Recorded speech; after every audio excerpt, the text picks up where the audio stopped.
Welcome to day 2 of the semifinals here in the Commonwealth League. I am LaRue doing the play-by-play for this evening. Joining alongside me for the second day in a row is Jinja Ninja. Jinja, how you doing this evening? I'm doing great, man. How you doing?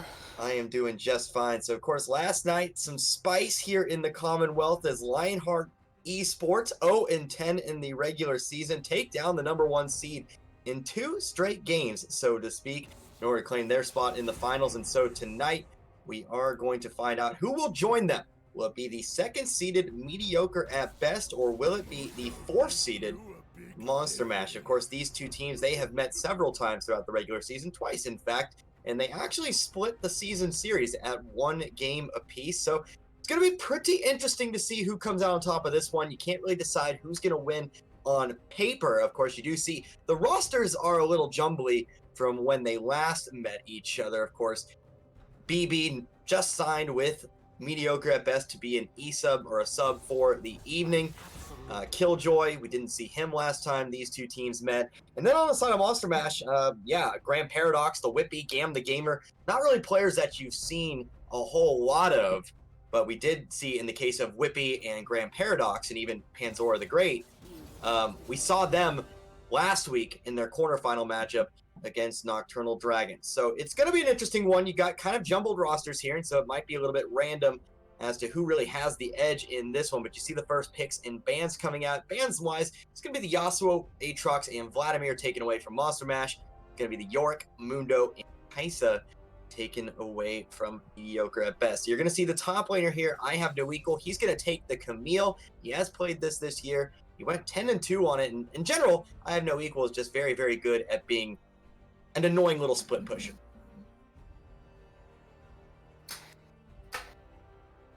So anyway, you will see here, it's not going to be Teemo once again, sort of the signature Monster Mash way of doing things. You hover Teemo, then you lock in your actual champion. In the case of Panzora the Great, it's going to be the Garen locked in. And Jinja, they're going to combine that with the Sejuani in the jungle. On the counterpoints for the other side is going to be a Kane in the jungle, and eventually BB will be picking a Corgi up mid. No? Okay. Not the Yes. earlier, yeah.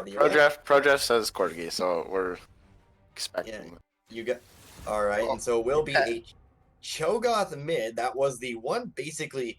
Will they or won't they pick in the pick ban? They picked Lux in the first go round and Cho'Gath in the second. So we were like, are they going to hit him with the Cho'Gath spice? No. We're just going to see a Cho'Gath mid. So you will see the first 3 picks here. Top lane is going to be Camille and Garen. In the jungle, Kane and Sejuani. And in the mid lane, Corki and Cho'Gath. Bands you're about to see include Fiora, Nautilus, Zoe, and Aurelia. And as they really maybe focus on taking out a few top laners, it was actually a last pick Camille for mediocre at best. So Monster Mash really focusing on banning out some top laners. Definitely some respect going towards me. The I have no equal, both the Yorick and the Fiora ban. They also banned Dr. Mundo, so that's kind of a 50-50 between jungle and top. But throwing some bans up there, definitely some respect going towards that player. Yeah, so you will see the Zoe taken away from BB. And so the final ban will be directed at the Aurelia, taking that away from either Panzora or Grand Paradox. I'm not quite sure who would be the one who plays it, but it is going to be taken away. And so we'll get back into that second pick rotation.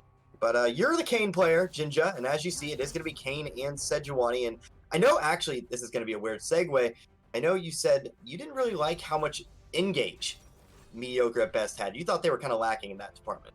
Yeah, Cropbox gonna be picking a Rakan here, and their quote unquote engaged champions are very low range. Rakan's W can only go so far.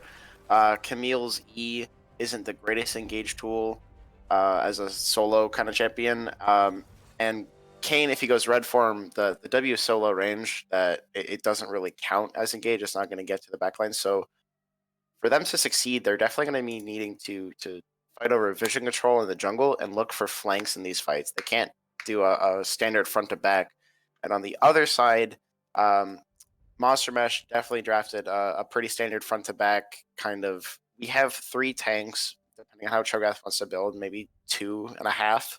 tanks, and then we have a strong backliner threat in Ezreal, and then a burst gonna catch you out or one shot your ADC in Lux. So they have a very standard front to back, and I don't know how Mediocre at Best is going to be able to handle that. It requires a lot of coordination to get a coordinated flank going off and handling vision control together so that you don't get caught out and give some free kills over.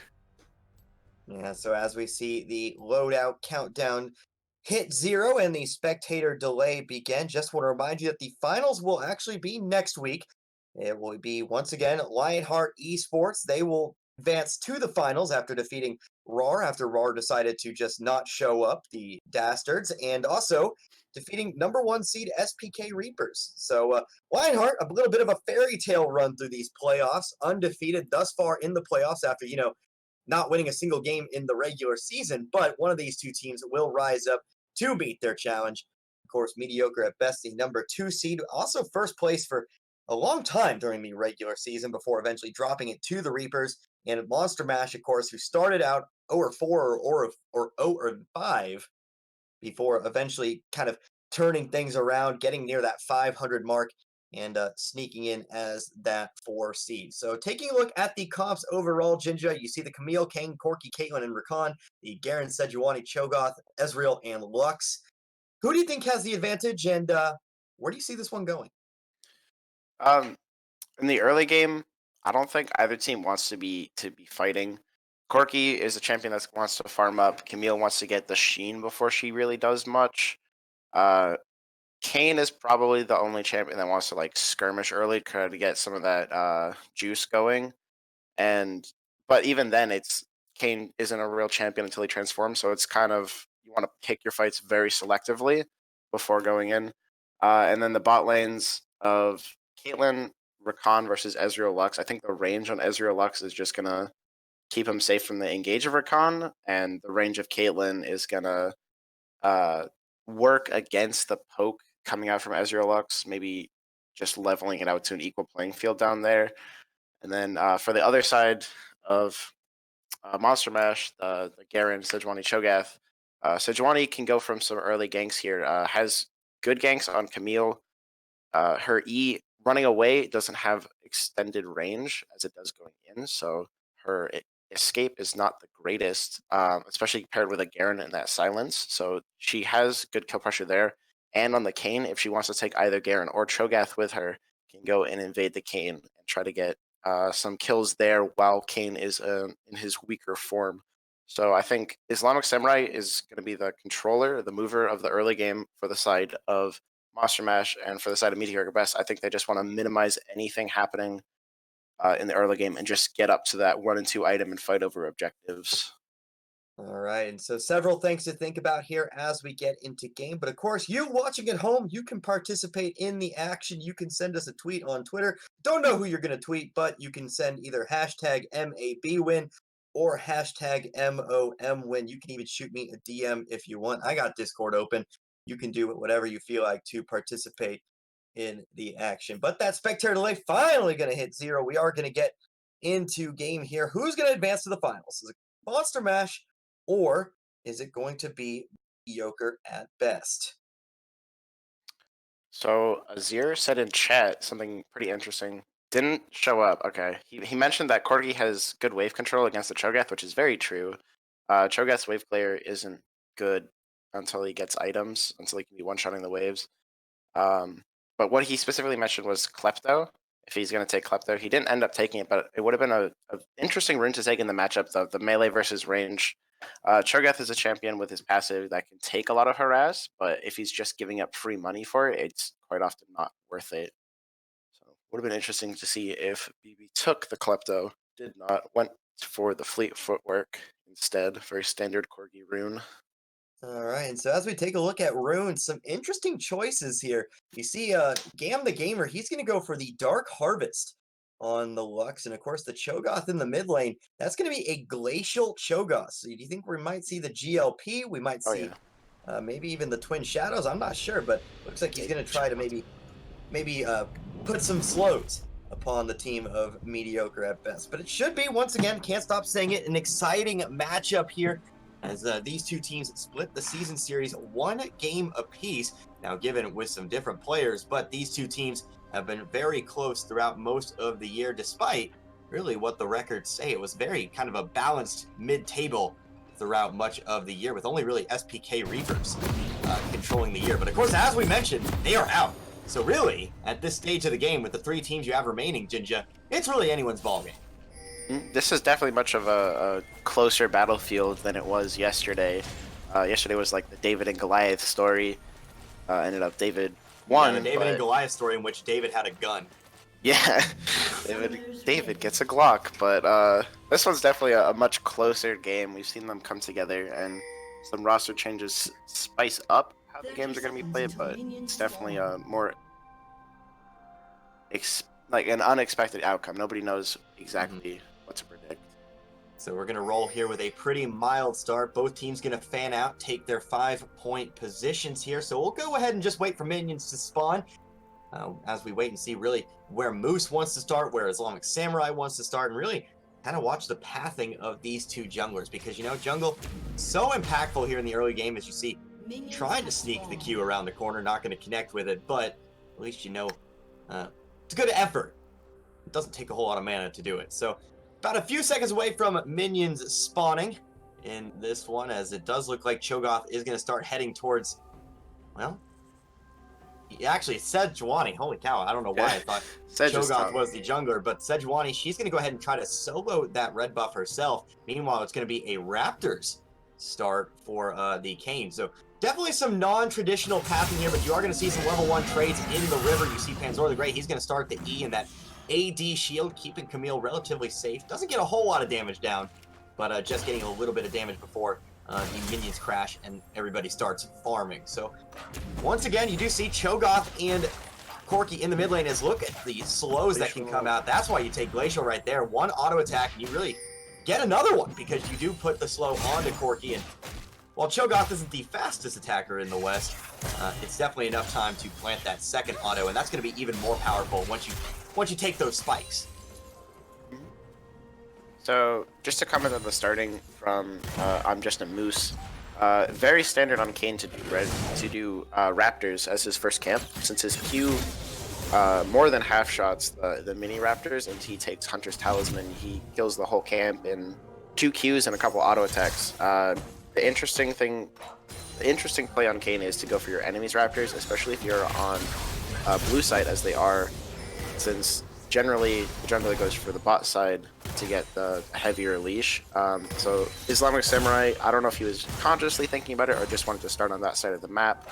Starting top side is a good way to counteract that play from a Kane, since you're on that side to respond and taking your Raptors.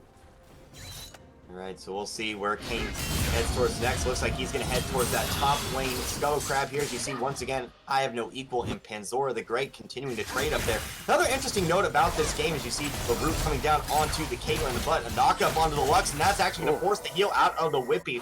And the gamer, I think, maybe 1 or 2 health there, almost goes down. You see, it is that Dark Harvest Lux. No Airy, no defensive runes. She wants to do a bit of damage as that AP Lux support. So we'll have to wait and see how that lane develops here. But what I was going to mention, by the way, an interesting note. Well, there we go.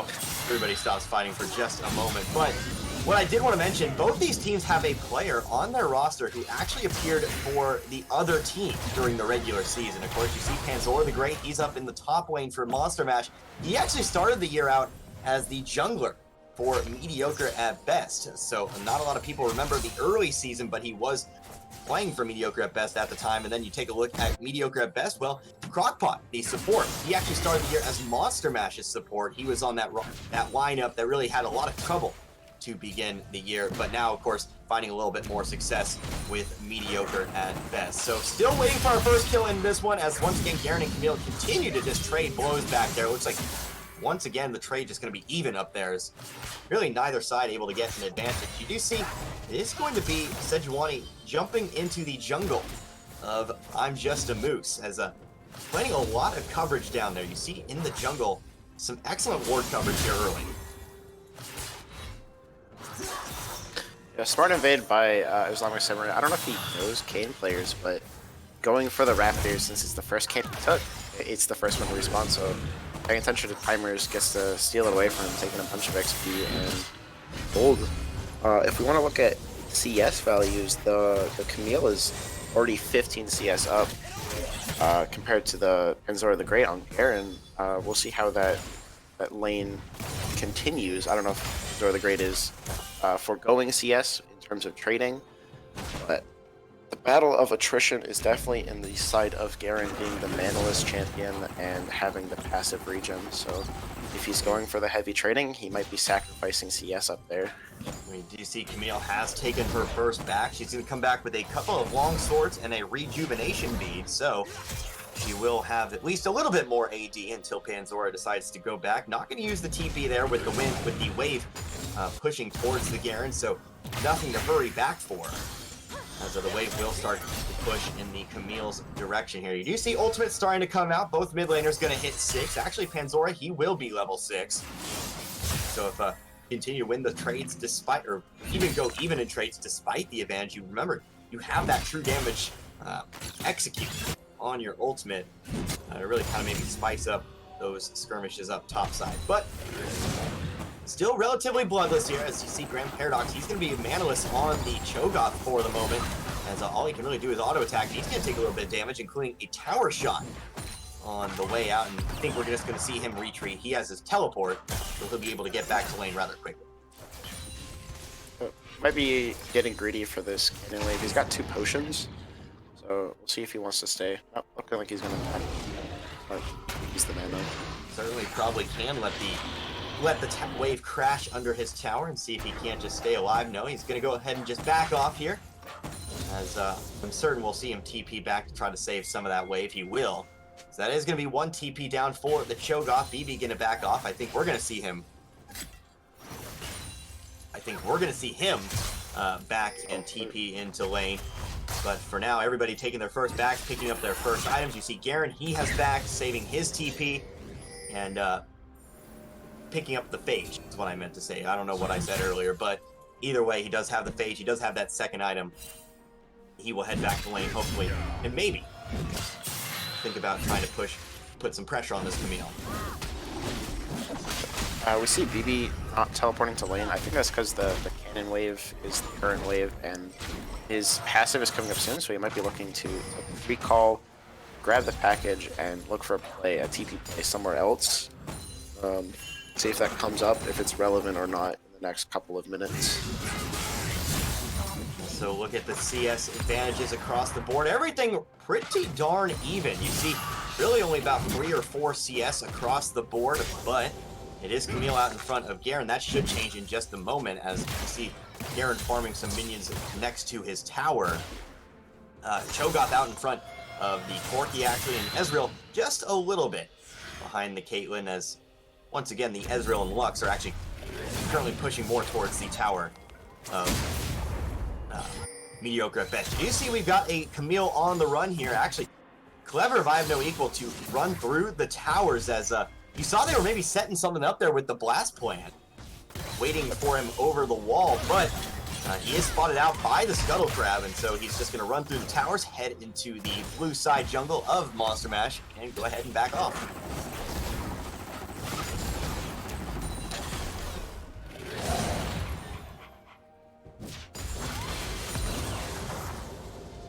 So either way, approaching 10 minutes here in this one. Gold still even. This one about as even as can be. Still waiting on first blood.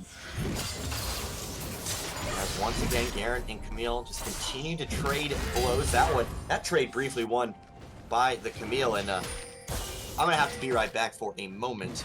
Jinja, I'll let you handle things for now. Roger. Okay, so this is definitely been one of the slowest early games that we've had in a while. 9 minutes, 0 kills, almost the same amount of gold, just what, 4k the favor, or 0.4k, 400 gold in the favor of mediocre at best. So not a lot happening in this early game. We'll see if it's gonna break soon over this dragon. We see a couple pings coming down. A ping on the Drake, a ping on Sejuani up towards top lane. He's seen out on that ward from Camille. And 4-man bot, bunch of wards. Yep, starting up the air Drake. Oh. So, good move by Mediocre at best, seeing where they have pressure, seeing where Sejuani is not. Looks like we got ourselves a gank ult. Step back in. I'm back, by the way.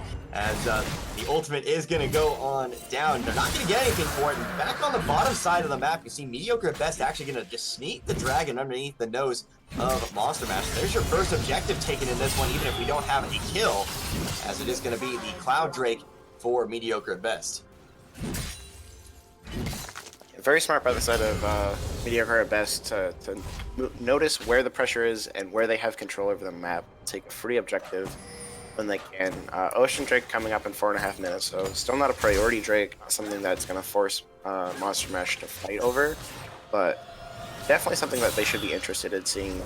The poke coming out from both sides of the team, the Corki Caitlyn and the Lux Ezreal, so that might be relevant towards the sieging and Baron baiting portions of the game.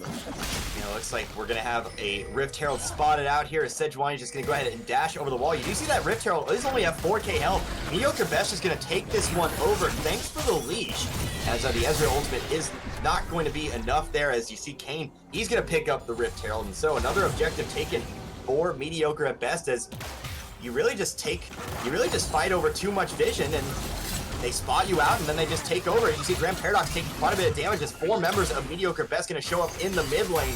They are going to get the kill onto Grand Paradox here, and you do see the cost for all of that work. You're going to let Gam the Gamer and the Whippy take a few plates down in the bottom lane, but you do see the Rift Herald is going to be spawned in that mid lane as they continue to just try to push this tier 1 down. That was great coordination from the side of Mediocre, taking their bot lane and moving it up towards the Rift Herald to secure it. We'll be getting this mid turret, opening up the map quite a lot, and getting the gold, the first items on a lot of their champions early is going to help them accelerate towards their scaling double ADC comp. Yeah, so you see all the plates going to be taken off that mid lane tier 1 tower, but still relatively even in gold, as you do see a couple plates taken off the top lane, or the bottom lane tower. Now we're going to have ourselves an engage. Sejuani ultimate is not going to connect, as maybe that's just a warning shot to say back off our tower, but for now the bot lane, Crockpot and Killjoy, they are just not going to leave that mid lane. In fact, now they're just roaming up towards the top side, where they're just going to force Panzora the Great to take the long route back to those minions. What's that called? It's the Smithy, right? Pressing your Sejuani hold? Yes. Alright. We'll see how many Smithies like Glamour Samurai wants to do this game. It's a zoning ult. You do see it is going to be a lane swap. As you do see, I have no equal. He's now going to show up in the bot lane, as he's going to go ahead and take on both Gam the Gamer and the Whippy. Might be a smart move, considering that the Whippy and Gam the Gamer, they have played pretty passively throughout the course of this game. You see not a very fast response in the mid lane, as Killjoy, Crockpot, and now BB all going to show up. They're going to try to push down this tower, but that is going to leave Garen all alone from the top side. So some interesting macro here, but this first tower should fall, as long as Samurai and Grand Paradox try to keep them off of it. But it looks like we're going to have ourselves our first kill of the game. Grand Paradox, he's going to go too hard on it. He's going to go down to Killjoy, as basically, I don't know why you overstay there, as that tower was going to fall. He tries to save it to no avail, and then, of course, you have a lot of CC from the side of Crockpot and Killjoy, and once you basically get CC'd once, you're going to get CC'd by the Caitlyn Rakan combo until you die. Very smart macro plays coming out of the side of Yorker at best. Punishing the Cho'Gath's lack of wave clear by just forcing down the mid turret. These last couple of minutes have been a lot of well-coordinated LCS-esque plays coming from them. Full IE on Caitlyn. Not enough money for the Triforce on Corki. Definitely sacrificed some CS in the mid lane as they were grouped up, but making up in the gold from the turrets. We see Garen.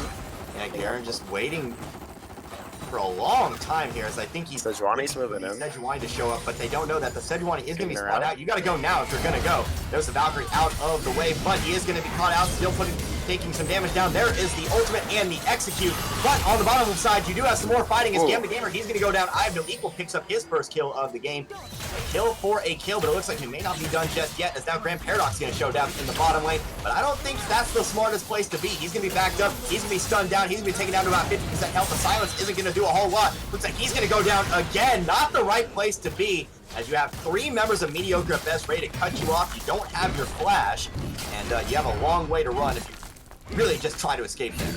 But you do get a tower on the whole thing, so I guess you get something. But the Whippy, he's not going to be able to really hold this tower much longer. A 2 for 1 for kills. In fact, there you go. Oh no. 3 for 1 for kills. Yeah, that is semi-catastrophic inside of Monster Mash. The lack of damage coming out from Ezreal in that last fight just meant that Killjoy, Crockpot, and I Have No Equal just were not even close to low enough for Grand Paradox to come in and do anything. So, poor choice in going in, I would say. The 3v1. And now it looks like they're going to go ahead and try to engage once again. Crockpot going to flash for the charm onto the Lux, but they're not able to kill it just yet as long as Samurai is here. So is Grand Paradox. You've got a 3v4 though as BB. He's going to show up. He's slaying Islamic Samurai once again. Just mediocre at best. They are moving all the way across the map, and so far Monster Mash just not, I'll say it, not good macro, not good micro. They're really just kind of being outmatched here in the last 2 or 3 minutes. Yeah, BB is... Or, sorry, not BB. Islamic Samurai is not tanky yet. She dove in way further than they needed to. And flashing for it, no ultimate. Ultimate's still on cooldown. It was way too aggressive of a play, and they're just getting straight up outclassed here. 2 Drakes now. 3k gold lead still isn't a lot, but in these fights, they just have more members and are winning every place that they go to. Yeah, certainly here, that fight pretty much simple enough, especially when you have numbers here, as you see. Still trying to guard that bottom lane tier 1 is Grand Paradox. 0-2 now, does have the GLP, so he does have the slows available to him. So that is going to be something to watch out for. As you know, Monster Mash, they still do have a lot of CC, especially coming out from that Sejuani and the Cho'Gath. And maybe even the Lux as well, if Lux can manage to find someone here. It looks like we're going to have another 2v2 as the Whippy shows up into the bottom lane. The tower is going to go down. Can Cho'Gath find the Q? He does find both of them. But now we're going to have a TP coming down from I Have No Equal. The Whippy does kill Crockpot for his first kill. He's going to be on the board. Actually, that's going to be Phoebe, though. Excuse me. Can he get the second kill? No, he's not. He's going to try to flash to angle the Q, but it will be a double kill for Killjoy. He's 4-0-3. And the former CWE staff member, he's pretty strong here at this stage of the game. Yep, now it's a 2-item Caitlyn that you're going to be dealing with. 2 items potentially boost, depending, I don't know how the exact math is going to break down, but that is a significantly stronger Caitlyn than anyone else in this game. So they take her, if Camille doesn't break top lane here, they take her top lane, they take her mid lane, they take her wherever they want to win a fight and win an objective. Both junglers going to fight over this Scuttle Crab here. As you do see, bottom lane tier 1, that will go down. So, even in towers at 2, as the Skull Crab will eventually fall for the side of Monster Mash. That gives them some vision. Next dragon, by the way, that's going to be an Ocean Drake coming up in about 3 minutes or so. But on the top side, I Have No Equal. We know he just loves the split push. Regardless if you love it or you hate it, he's going to put a lot of damage down onto those towers. As we passed 18 minutes here in this first opening contest.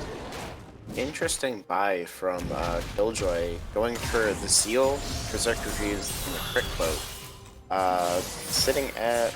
Can I see it here? I should be able to see it.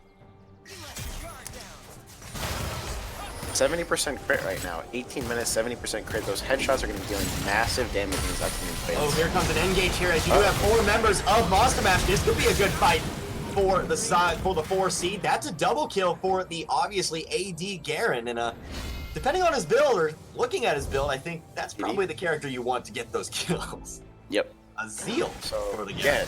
70% crit doesn't matter when you can't auto attack though, so good CC stacking from the side of Mediocre at best to get the shutdown gold off of the Caitlyn. Still a 3k gold lead for Mediocre at best here, still riding off that early game macro successes. Now you see Monster Mash actually going to roam down to that mid lane to put some tower damage onto the tier 1. Grand Paradox, he's going to have to flash away. He's starting to take tower damage. GLP, though, will apply some slows. As you see now, we're going to have a party in the mid lane. All 5 members of Monster Mash, with Panzor the Great actually heading towards that top. Yeah, they might be trying to do a 4-1. The Lux and the Ezreal are great siege champions, applying a lot of pressure from decent range, so that might be what they're looking to do here. Cho'Gath, I see Grand Paradox going in a little bit too far in a couple of these skirmishes. has been punished, has not been punished, depending on which case it is. Hopefully he can clean up his play a little bit so he doesn't throw the game from the side of Monster Mash. All right, so approaching the point of surrender here in this one. 20 minutes, but I don't think we're going to see. I'm glad you like that one. I think you've laughed every time I said it. But either way, it is a 2.3K gold lead for mediocre at best. I've got jokes occasionally. Man, I just want to see somebody FF. I mean, I think we've seen it before. It would have been Season 1, though. I feel like we might have seen Spartans do it back in the day, our former 0-10 team that didn't make the finals. I guess Lionheart's going to win. Lionheart one-upping the former 0-10 team. I wonder what the Spartans are doing these days. That's the real question. As if you haven't heard about the legend of the Spartans, you really need to hear it because it's actually quite the tale. The only team in CWE history to lose a 5v4. But you know, they had fun, and I'm really glad that they were a part of Season 1. Apparently, I'm being told they never actually FF'd, but I feel like somebody FF'd at some point. We'll have to think about that, and if anybody actually does remember an FF, please let me know, because I would like to. But either way, you do see here Luxia taking a lot of damage, but Caitlyn, she is very, very strong. You see the ultimate actually take out about 30% of the Whippy's health. He is going to be on the run as the engage was there. The W not going to connect as long as Samurai he's there to go ahead and keep trying to peel off this Ezreal, but now Grand Paradox, he's going to be caught out. That's not a very strong Cho'Gath at 0-3, only has the GLP. I know Weagle going to find the flank. Garen's in the fight. This is a 3v4. Can't Garen find the damage? It's actually been Grand Paradox who gets the first kill of the fight. He picks up the kill on the Corki before going down himself. I'm just a Moose now into the fight. He's going to land the knockup onto Sejuani. Can Sejuani stay alive? It looks like no, she's not Killjoy. With his 6th kill of the game, it's a 2-for-1. Mediocre at best coming out on top. Yeah.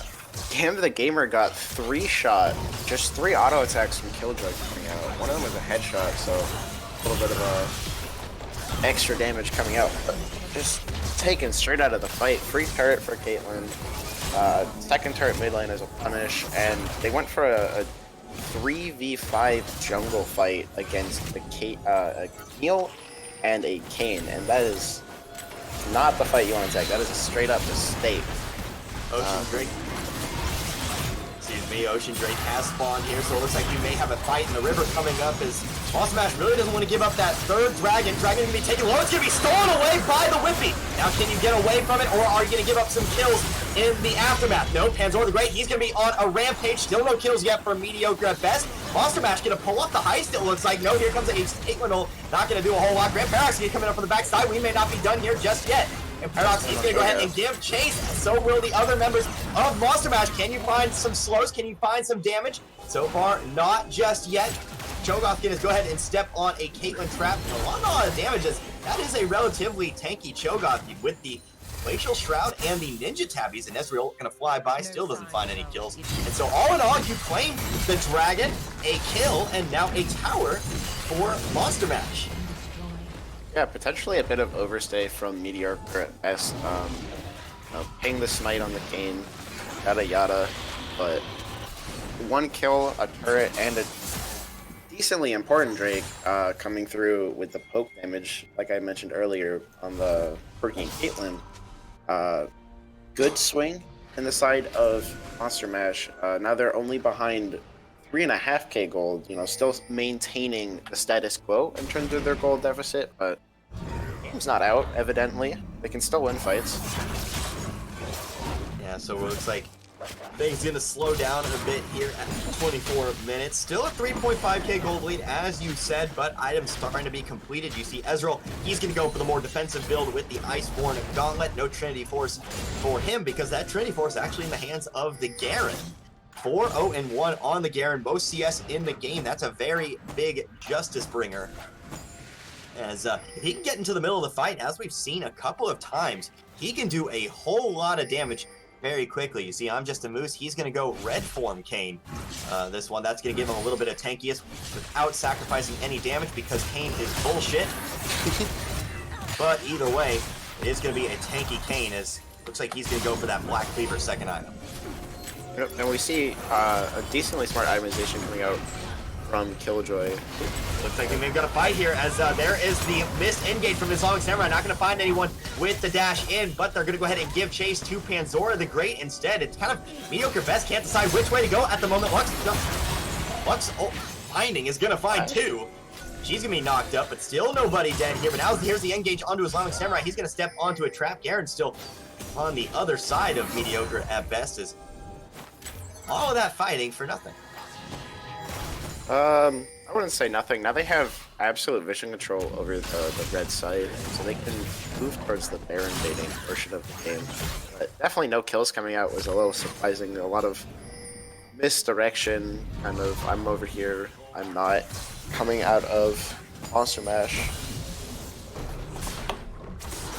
Yeah, so that's why you're the diamond player and I'm not. I always see the numbers on the kill board, by the way. So if no kills happen, nothing happens. So I don't really care what happens in the course of all that, but it looks like we may actually have some spicy coming up here. They're going to start the Baron, and as you can see, absolutely zero vision in that Baron pit for the side of Monster Mash. They have no idea. They're not going to be in place or anything, and that Baron is going to fall. It's not really going down that quickly, but when you have all the time in the world, you have so much vision, that is going to fall, and it's going to be mediocre at best. It's going to be the first Baron of the series completely unnoticed. Yep, that vision control coming in pretty big for them. 26 minutes, sorry. 3-item Caitlyn, not 2-item Corgi, not close. 2-item Camille on the split push. We'll see if I have no equal can match up against Finzor the Great's Garen in the side lane. If he can win that side lane is going to matter a lot for these upcoming sieges with the Baron. Package on Corgi, so they are a very strong team right now and are ready to go in and take whatever objective they want. Heading up the mid lane, looking for that inhib turret. Now the Corgi package, letting him be the engage instead of, Khan or Camille or even Kane to a degree. Instead, you can just jump in yourself, jump back out, and, laugh while doing so. So either way, things once again kind of slowing down, but a dragon will spawn here in about 30 seconds. That's going to be our third Ocean Drake of the game. It seems a little bit wasteful to use the Baron on this. I think it would have been better use of their time. There's a root going down on the BB. He might be caught out. Yes, he is. That's Kanzora the Great. He's unstoppable. 2 ults coming in at the exact same time. It's really who's going to get the kill, either the Garen or the Lux, but it is going to go over to Garen, so we will have a 5v4 situation for just a little bit. We'll see how bold mediocre at best wants to be with just 4 members on the map. Looks like they're still going to start up this dragon, but does Monster Mash want to try to pick up the fight? The dragon is going to go down for the side of Monster Mash. They're going to try to find the kill on the Killjoy. The flash away from the Caitlyn. She's going to be flashless. Not a whole lot of movement on the Caitlyn otherwise. I'm just Moose going to take quite a bit of damage. He's going to dash into the Sejuani. Now he's going to land a big knockup. There's a big engage from the Rakan, but the Rakan is going to go down. Make that a 2 for nothing, but make that a 2 for 1 now, as Sejuani is going to eventually go down. No equal heal, 3-0-3 at this stage in the game. Looks like all the fighting is done for. Actually, wait, no, hold on. Oh, there you go. A fight killed by at the very end. 6-1-4. That Caitlyn's gonna hurt. And now it looks like she's gonna be taking quite a bit of damage from the Garen, as he didn't know she was there, but has no ult. The Camille ult is going to keep the Garen still for just a moment. That's gonna be a shutdown for Killjoy. 8-1-4, as the Camille ult really just does pretty much about as good of a job as peeling as you can get. Yeah, that Caitlyn heal coming in clutch there would have been a 3 for 1. Or 3 for 2, sorry, Gam died at the end. So, fight still leading in the favor. Overall, the game is still in the favor, of mediocre at best. They're up 6k gold here. Baron buff is coming off of their champions. Can't see it, spectator link, it's pretty annoying, but I think it's coming to a close. Not a lot came from it. They got an Ocean Drake. Seems kind of a waste. I would have preferred that they go mid and take Ocean Drake as they were leaving. Maybe only taking the turret, but they got 1 objective off of that Baron. Yeah, approaching 30 minutes now. Remember, this series is a best of 3, so regardless of the results of this one, we will move into game number 2. It will be match point, though. It'll either be Monster Mash or mediocre at best with their backs against the wall. At this stage of the game, Monster, it's mediocre at best. There's too many M's in this one. It'll be mediocre at best in the driver's seat here at 30 minutes with that 7k gold lead. Just a 4 kill advantage. But When you take objectives into account, when you take Baron into account, when you take everything else into account, it really is mediocre at best in the driver's seat of this one. So, we knew this one would be relatively close, and, you know, despite the 7K gold lead, it kind of still is. I mean, you still have 4 towers to 3, but this game kind of getting into that stage where really one big team fight can really change the entire course of the game. Yeah, MABvsMOM is definitely doing a good job of it. In the early game, they were trading objectives. They were just trying to, you know, Mediocre at best moves to take an objective, sends 4 people, and they just go send 1 person and trade. So they were doing good at equalizing. See Gage coming in from Grand Paradox. So we're the great. Have some trading around the tier 2 bot lane tower at CWE. He's going to be trapped inside the Camille ultimate. Not able to find the kill though, so he is going to dash away, but now some knockups landed onto the Kane. Pandora the Great, he's just going to go ahead and execute the Kane. And now he's going to be on the front lines here. Not the tankiest Garen in the world. Do remember that with this, the Dead Man's Plate for tankiness. Obviously, of course, does have the Ninja Tabbies and the Jarum's Fist, but he is still not a traditional Garen with that Trinity Force and Phantom Dancer. And now he's just going to go ahead and back off, regain some of that health, but it is MABvsMOM picking up the 1 kill, while mediocre at best, they're just left with the minions left in the lane to go ahead and just push that back into the tower. You know, a lot of confidence coming from Pandora the Great to go for the flash ultimate. They don't even lose the turret for it. They're defending their turret right now. They've got 3 people on it. It's still a poke battle coming from this Caitlyn Corgi, but the turret's not falling. Pandora the Great looking for the engage onto the Caitlyn, not going to find it with the Rakan knockup, but you do get the Lux Q onto Crockpot. Crockpot, he's going to take a little bit of damage, has to W away. Lux ultimate not going to find anything, but look how big that Cho'Gath is. He's going to step on a Caitlyn trap. That's going to halt his progress for now. I have no equal. He's going to be split pushing up on the top side. That is a level 17 Camille with all the split pushing here. You see, he's able to do a lot more damage to the Garen than the Garen is really able to do to the Camille, and that's going to be a dead tier 2 tower. As once again, I have no equal. He just split pushes until you have to do something about it. Yep, that answers that question. Camille is going to beat Garen, level 17, level 16, very high level champions, high CS champions, lots of items on them, and I guess the true damage and the scaling coming from Camille's Q is like winning out in these trades. So it is a bleeding point for the side of MABvsMOM and a spear point for the side of mediocre at best. See how they can leverage that pressure coming out from I have no equal, especially with Baron up coming right now. If they want to take the free Ocean Drake, or not Ocean Drake, Air Drake coming up 2 seconds. Yeah, so now up to an 8K gold lead here in this one. As 5 towers to 3 with that tier 2 going down. Baron is back up. So both these teams, they are going to compete for vision around the pit. Actually, mediocre at best, they're going to maybe start a fight here. You see Camille is bot lane, but she does have TP available. But if you are MABvsMOM, you're going to look for the engage here to really maybe pick off a member. Here comes the TP for the Camille. Can she find the engage? She is going to put a little bit of damage down. And now there's the charm from the Rakan. Pandora the Great, he's going to be on the front lines. How much damage can he do? This one going to be very, very close. Can he get out first? Make that a 2 for nothing as Camille finds a double kill. This fight is turning very, very bad for MABvsMOM very, very quickly. The Whippy does find the kill onto BB, but that is still a healthy Caitlyn. There's another kill for I have no equal. The Caitlyn ult is going to do some damage to Whippy as he's just going to be on the run. I have no equal is going to jump forward. Moose will be able to catch him with all the dash that Kane has for some reason. And no, he'll stay alive as they don't finish him off. Jesus.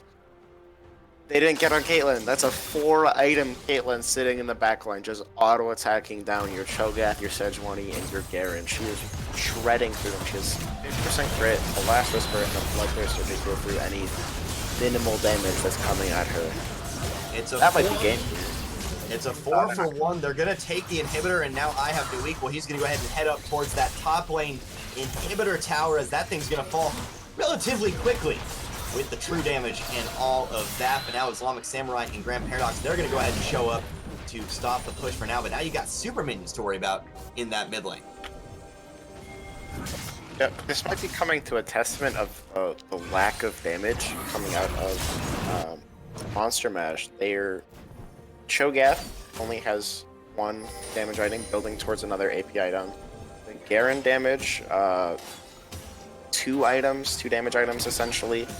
still not like the biggest damage dealing champion they have to worry about, and Ezreal is like all of their damage, but even went for the Glacial build, so it's not the maximum amount of damage coming out of an Ezreal. So their damage numbers are quite lacking, and their tankiness doesn't matter to the last item, 70% crit Caitlyn.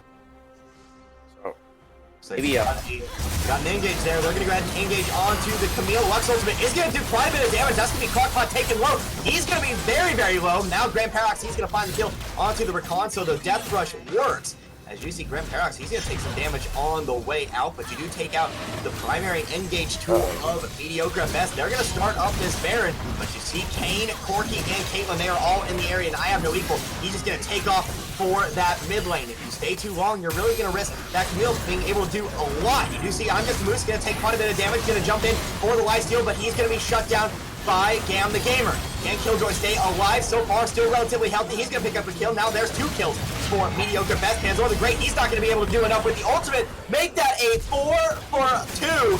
And now he's going to go down. It's an ace for just 4 members of Mediocre at Best, as MABvsMOM just really just so much disorganization. Make that a 5 for 3, actually. A 3v5 fight, you lose, and I have no equal. He's just going to take out the Nexus, and just like that, in 36 minutes, Mediocre at Best takes game number 1. I think kill Caitlyn again. Jeez. Lots of disorganized fights from the side of Monster Mash. Hopefully they can pull it together a little bit. Maybe there's a bit of miscommunication coming from their comms, but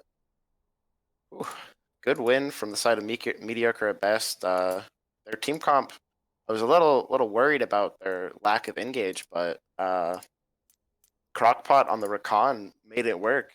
They got a lot of good fights go off, and well played. All right, so with that, we will go ahead and advance to the pregame lobby for game number 2. Monster Mash on the chopping block. Will they be able to tie the series up at 1 apiece, or will it be Mediocre at Best advancing to the finals to meet the previously 0-10 Lionheart Esports? Back in just a little bit, you're watching the semifinals of the Commonwealth League.